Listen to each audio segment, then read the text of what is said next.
dump into the building. There would be a horrendous fire. A lot of people would be killed. But the building structure would still be there. Tragically, his assumptions would be proven wrong just 8 years later. His calculations had not accounted for the devastating effects of a jetliner flying at high speed, or the intense, large-scale fires fueled by thousands of gallons of aviation fuel.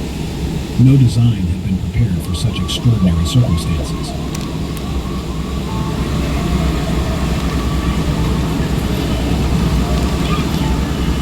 I don't think anybody expected this building to collapse, even after the structural damage on the top. These buildings were wrapped in steel the way your foot is wrapped by a sock. The steel side structures were not holding up these floors. These floors were held up by pinions, one between each floor. And so when the first two floors gave way, the weight of that was sufficient to collapse every pinion and every floor, straight down to the bottom.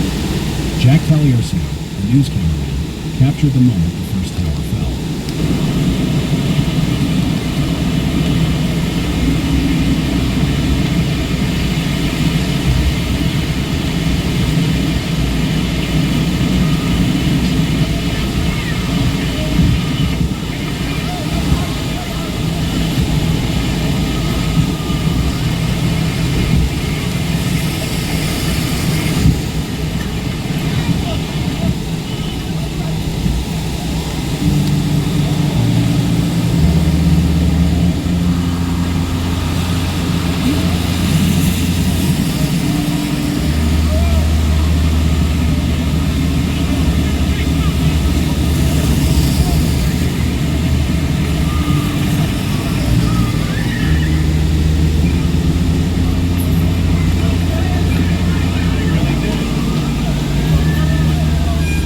Massive global audience watched in shock as the Twin Towers were destroyed, their collapse broadcast live on television and radio.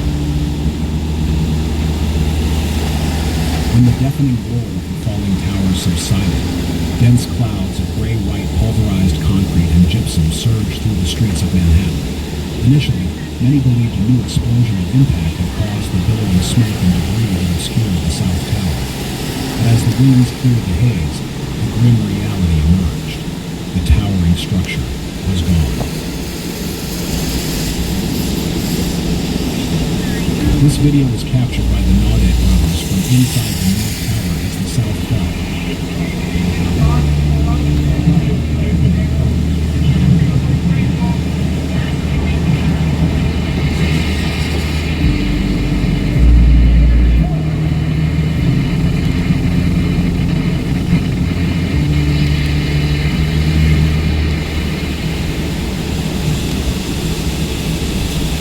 The North Tower's gypsum-lined stairwells have been obliterated on impact, leaving no one above floors 93 to 99 able to escape.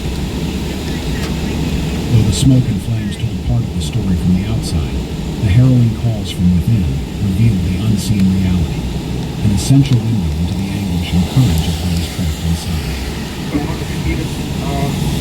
My plane, my plane, and right now, I think I'm okay, I'm safe now.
affecting over 1 million residents, workers, and tourists. Meanwhile, rescue efforts at the World Trade Center site continued throughout the afternoon as desperate search for survivors. I feel terrible for the people that we lost, some of whom I talked to just 15 minutes before we lost them.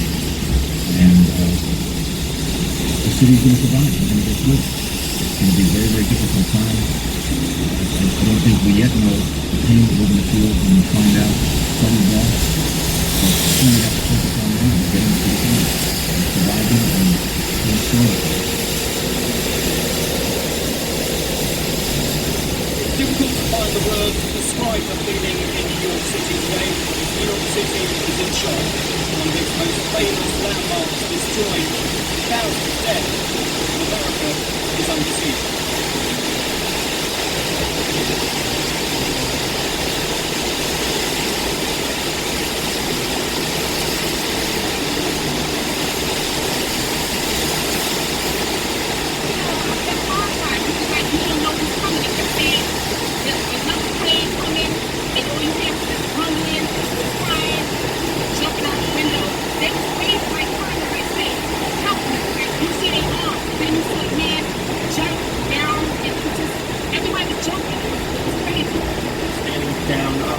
Sixth Avenue earlier, and I watched the flames coming out of the Trade Center and saw it collapse. It was just the most horrible thing I've ever seen in my life. Unbelievable. I didn't think something like this could happen, especially in New York. Makes you wonder what our intelligence community is doing. You know, to have something like this happen. How can this happen? This is world-reaching. It's not just the city. It's around the world. It's gonna. I don't think anything will ever be the same again.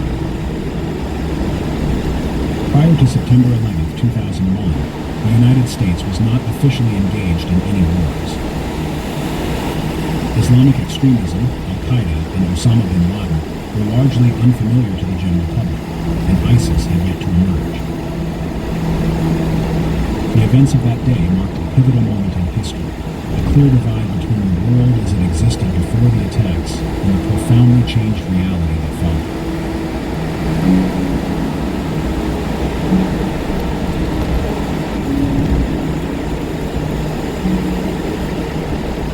The shock and devastation of September 11, 2001 extended far beyond the immediate aftermath, leaving a profound and lasting impact on American life and global consciousness. What once seemed inconceivable, a large-scale attack on U.S. soil, became a grim new reality. The unthinkable possibility of future attacks, potentially involving biological or nuclear weapons, turned into a shared and persistent fear.